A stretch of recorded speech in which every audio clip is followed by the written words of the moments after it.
கூலி இந்த படத்தை சுற்றி அந்த விஷயங்கள் ஆகட்டும், இருந்த ஹைப் ஆகட்டும் ரொம்ப ரொம்ப அதிகம். ஸோ எல்லாரும் எதிர்பார்த்த மாதிரி இன்னைக்கு 7 மணிக்கு ட்ரெய்லர் லான்ச் பண்ணிட்டாங்க. ட்ரெய்லர் வந்து 3 நிமிஷம் 2 செகண்ட் அப்படி இருக்குது. ரொம்ப ஒரு பெரிய ட்ரெய்லர்னே சொல்லலாம். ஸோ கூலி ட்ரெய்லர் பார்த்து முடிச்சதுக்கப்புறம் டக்குன்னு தோறின ஒரே விஷயம் என்னன்னா, அனிருத் வந்துட்டு ரொம்ப சட்டில்டாக இந்த மியூசிக் ஹேண்டில் பண்ணிட்டாரோ அப்படிங்கிற ஒரு ஃபீல் கிடச்சதுன்னே சொல்லலாம். ஏன்னா அரங்கம் அதிரட்டமே பாட்டு கூலி பவர் ஹவுஸ் எப்படிப்பட்ட ஹிட் நமக்கு தெரியும். பட் அந்த ஹிட்டான வெர்ஷனை வந்துட்டு படத்தில் ட்ரெய்லரில் யூஸ் பண்ணாமல் இப்போ ரீசெண்டாக ரிலீஸ் ஆன இப்போ ஒரு 2 hours முன்னாடி ஃபுல் ட்ராக் ரிலீஸ் பண்ணிட்டாங்க. ஸோ அதில் ஒரு போர்ஷன் அந்த அரங்கம் அதிரட்டமே சாங்கை வந்து திருப்பி ரீமிக்ஸ் பண்ணி வச்சிருந்தாரு. ஸோ அந்த சாங்கை வந்துட்டு ட்ரெய்லர் ஃபுல்லாக யூஸ் பண்ணியிருக்காரு. ஒரு குட் அட்டம்ப்ட்னு தான் தெரியுது. பட் இருந்தாலும் ஒரு hard core Rajini fans sir பார்க்கும்போது என்னடா நம்ம அந்த பழைய இது கேட்டு கேட்டு நமக்கு அதுதான் மைண்டில் இருக்கும். டக்குன்னு அனிருத் சார் வாய்ஸில் வந்துட்டு இந்த ஒரு மாதிரி இந்த ரீமிக்ஸ்டு வெர்ஷன் கேட்கும்போது கொஞ்சம் என்னடா அப்படிங்கிற ஒரு ஃபீல் இருக்குது. பட் மற்றபடி இது எல்லாமே வந்துட்டு பக்கா ஒரு லோகேஷ் படம்னே சொல்லலாம்.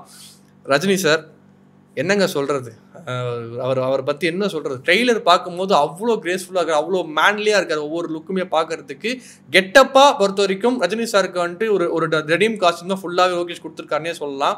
எனக்கு தெரிஞ்சு கதையாக பார்க்கும்போது இந்த ஹார்பர் சுற்றி நடக்கிற கதை அது மட்டும் இல்லாமல் அங்கே அந்த ட்ரக் விஷயமாகட்டும் எல்லாமே வந்து அவங்க வந்து கம்யூனிகேட் பண்ணிகிட்டு இருக்காங்க. பட் அது இல்லாமல் ஹியூமன்ஸை வச்சு ஏதோ ஒரு விஷயம் பண்ணுறாங்க, அது மட்டும் நல்லா தெரியுது. ஏன்னா நிறைய ஒருத்தருக்கு வந்து இங்கே கழுத்தில் ஊசி போடுற மாதிரி ஒரு விஷயம் நடக்குது. அடுத்து பார்த்தீங்கன்னா ஒருத்தர் தண்ணியில் போடுற மாதிரிலாம் சீக்வன்ஸ் நடக்குது. சத்யராஜ் சார் வந்துட்டு ஏதோ ஒரு சயின்டிஸ்ட் மாதிரி அவரும் ஏதோ ஒரு விஷயத்த வந்து பண்ணிக்கிட்டு இருக்காரு. ஸோ பிளாட் என்ன லோகேஷ் இதை வந்து பேச போகிறாங்கிறது நமக்கு வந்து ரொம்ப 3 நிமிஷம் ட்ரெய்லர் கொடுத்தும் நம்மளால் கண்டுபிடிக்க முடியாத அளவுக்கு எடிட் பண்ணியிருக்காங்க. அதுவே ஒரு பெரிய விஷயம்னே சொல்லலாம்.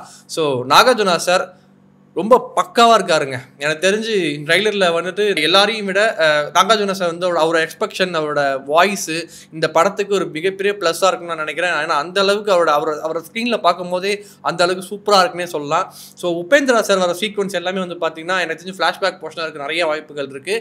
ஏன்னா அவரோட சீன்ஸ் எல்லாமே காட்டும் போது பார்த்தீங்கன்னா அந்த பழைய ஓல்டு ஃப்ளாஷ்பேக் போர்ஷன்ஸை ரொம்ப காட்டுறாங்க. அந்த போர்ஷனில் நான் கடைசி ரஜினி சாரும் வந்துட்டு இந்த தேவா பற்றி தெரிஞ்சுக்கிட்டே இப்படி பண்ணுறீங்களா அப்படி வரும்போது ஒரு பிளாக் அண்ட் ஒயிட்ல ஒரு சீன் காட்டுறாங்க.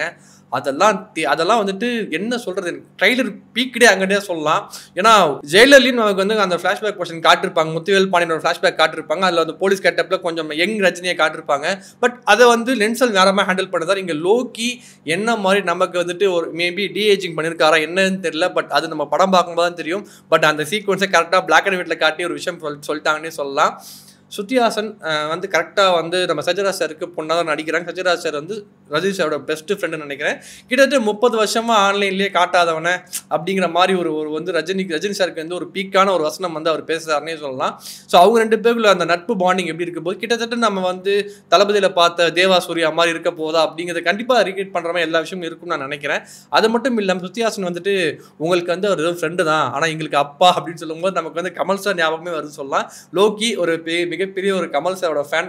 அதை வந்து இந்த இடத்துலையும் வந்து ப்ரூவ் பண்ணியிருக்காரு சொல்ல. ஏன்னா ரஜினி சார் வந்துட்டு உங்களுக்கு அப்பங்க இடம் எனக்கு நண்பம்மா அப்படின்னு சொல்கிற இடம் வந்துட்டு கமல் சார் நம்ம ரிலேட் பண்ணிக்க முடியுதே சொல்லலாம். ஏன்னா அந்த இடம் ரொம்ப பிக்டாக இருந்துச்சு. அது மட்டும் இல்லாமல் ரெபா மோனிகாவும் வந்து சத்யராஜ் சாருக்கு பொண்ணாக நடிச்சிருக்காங்கன்னே சொல்லலாம்.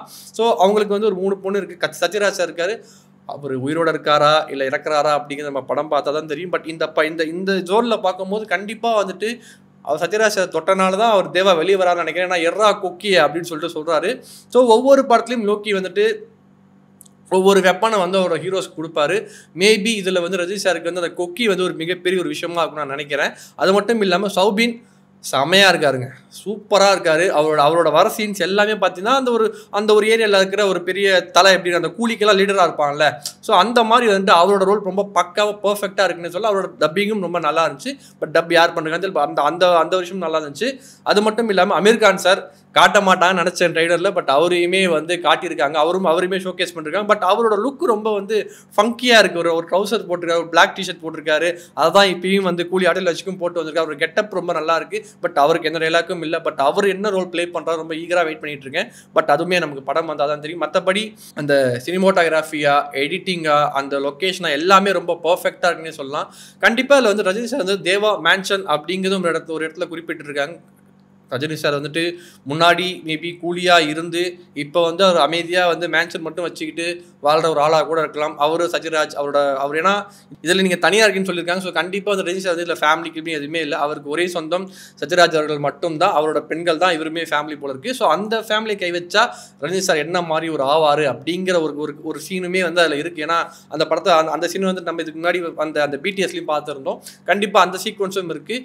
எனக்கு தெரிஞ்சு லோகேஷ் வந்து அவரோட படங்களில் கமல் சாரை வந்து ஒரு வேறு மாதிரி ஒரு அவதாரத்தில் காட்டினார். விஜய் சாரை வேறு மாதிரி விஷயத்தில் ஒரு வேறு வேர்ஷனில் 2 படத்தில் காட்டினான்னு சொல்லலாம். ரஜினி சாரை அவரோட ஸ்டைலும் இருக்குது, பட் அவரோட எமோஷனும் வேறு மாதிரி ரெப்ளிகேட் பண்ணியிருக்காரு.